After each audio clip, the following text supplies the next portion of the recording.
आर्य अष्टांगिक मार्ग का 8वां मार्ग और जो प्रज्ञा के बाद सिर के बाद जो सम्यक समाधि आता है, उसमें समाधि अंतर्गत तीसरा मार्ग वो है सम्यक समाधि।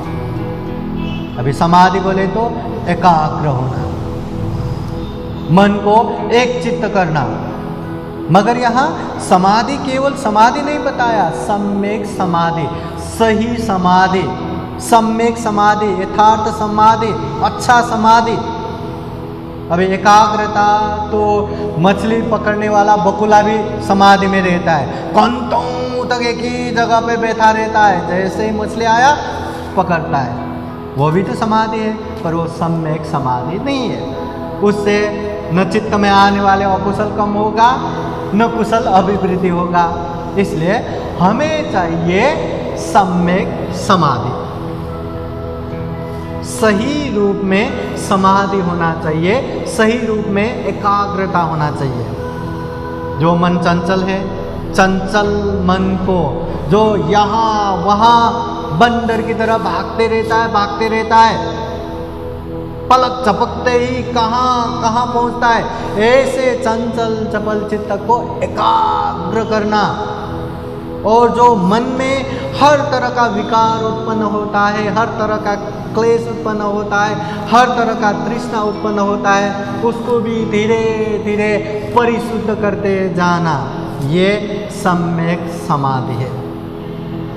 तो तथागत बुद्ध ने सम्यक समाधि अंतर्गत विशेषतः दुख मुक्ति के मार्ग पर, जो तथागत बुद्ध ने एकायनो अयं मग्गो, अगर दुख मुक्ति का मार्ग पे चलना है तो ध्यान बैठना है, और वो ध्यान बैठते बैठते अनेक तरह से बाधाएं आता है, वो बाधाएं आने के बाद वो ध्यान छोड़ के जाता है।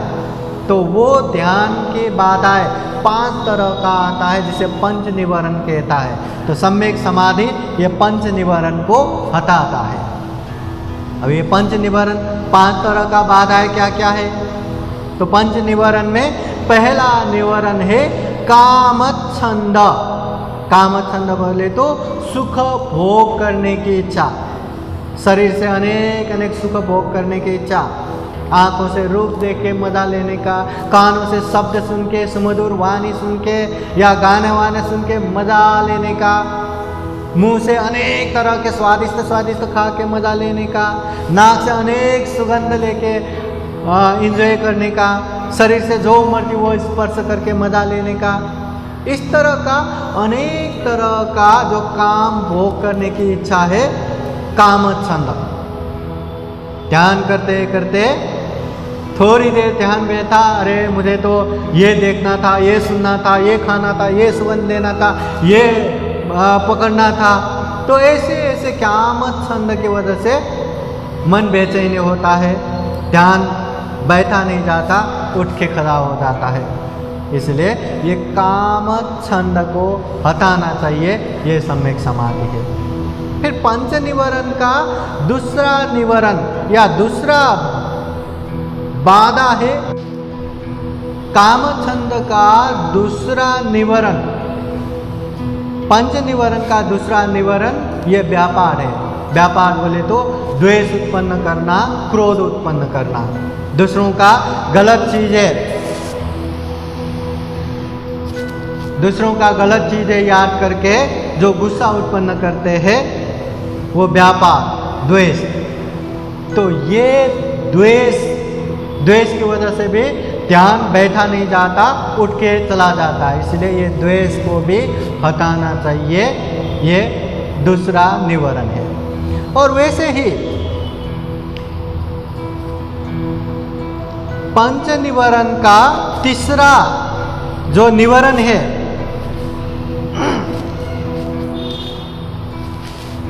पंच निवारण का तीसरा निवारण है थीन मिद्द। मतलब थीन मिद्द बोले तो आलस्यता। आलस्यता कैसा? ये जो शारीरिक रूप से आलस्यता आता है, ये मानसिक रूप से आलस्यता आता है, चलो आज जाने दो, अनेक तरह से आलस्यता आता है। इसलिए ये शारीरिक मानसिक आलस्यता की वजह से भी ध्यान बैठा नहीं जाता, ध्यान छोड़ के जाता है। इसलिए ये भी ध्यान का बाधा है, दुख मुक्ति का बाधा है, मन का बाधा है, इसे भी हटाना चाहिए। ये भी सम्यक समाधि है। और पंच निवारण का चौथा निवारण बाधा है उद्धच कुकुचा। उद्धच कुकुचा बोले तो शारीरिक और मानसिक रूप से चंचलता होता है।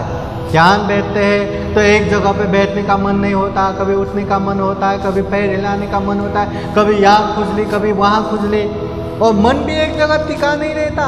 अनेक अनेक याद आता है, यहाँ जाने का मन, वहाँ जाने का मन, एक जगह तो बैठ ही नहीं सकता।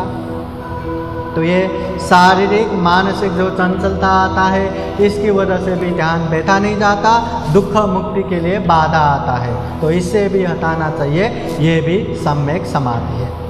फिर पंच निवारण का पांचवा निवारण है विचिकित्सा, जो अनावश्यक रूप से शंका उपशंका आता है।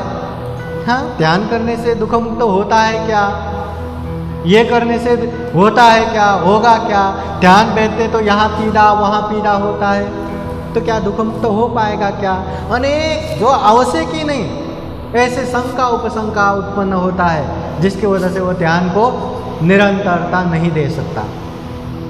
तो ये भी ध्यान का बाधा है, ये भी दुख मुक्ति मार्ग का बाधा है, इसे भी हटाना चाहिए। ये भी सम्यक समाधि है। तो सम्यक समाधि अंतर्गत ये पंच निवारण को हटाना चाहिए। और जैसे जैसे ये सम्यक समाधि परिपक्व हो जाता है तो 5 तरह का फायदा मिलता है हमें। तो पहले फायदा, जो मन एकदम चंचल है, यहाँ वहाँ भागते रहते, ध्यान बैठे तो बैठ नहीं सकता, तो सम्यक समाधि से चित्त एकाग्र होता है। दूसरा, जो चित्त अपने वश में नहीं रहता, हमेशा मन जहाँ चाहे वहाँ हमें लेके जाता है, तो सम्यक समाधि बढ़ता है। तो देखते हैं चित्त अब नियंत्रण में है, वश में है। और तीसरा, जो मन में अच्छा बहुत ही कम, बुरा ज़्यादा आता है और कुशल बहुत ज़्यादा आता है, कुशल एकदम कम ही आता है, तो सम्यक समाधि बढ़ते बढ़ते हमें पता चलता है, अरे मन में अकुशल तो बहुत कम हो गया या आना ही छोड़ दिया, अभी कुशल चित्त ही उत्पन्न हो रहा है, तो चित्त परिशुद्ध होता है। और चौथा, जो दुख का बाधा है, दुख का मूल कारण है तृष्णा, क्लेश, जो मन का विकार है, वो भी धीरे धीरे धीरे धीरे परिशुद्ध हो जाता है।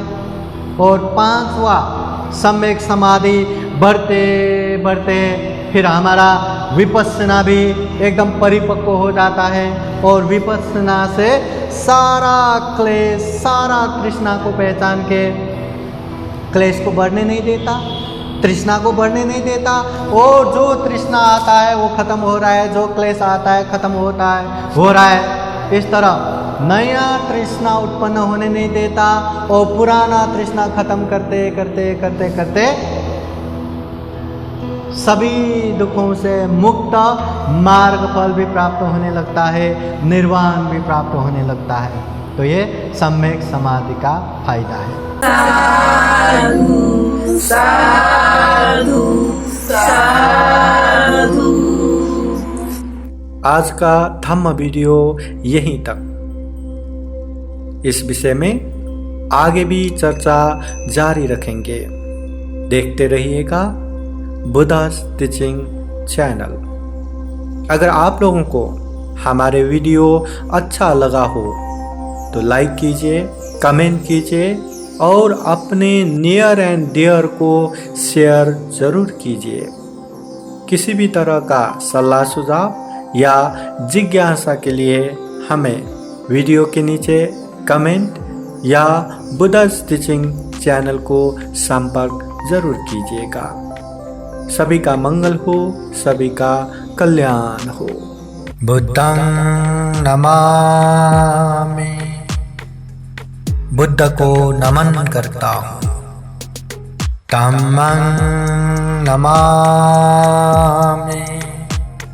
धम्म को नमन करता हूँ। संघं नमामि। संघ को नमन करता हूँ।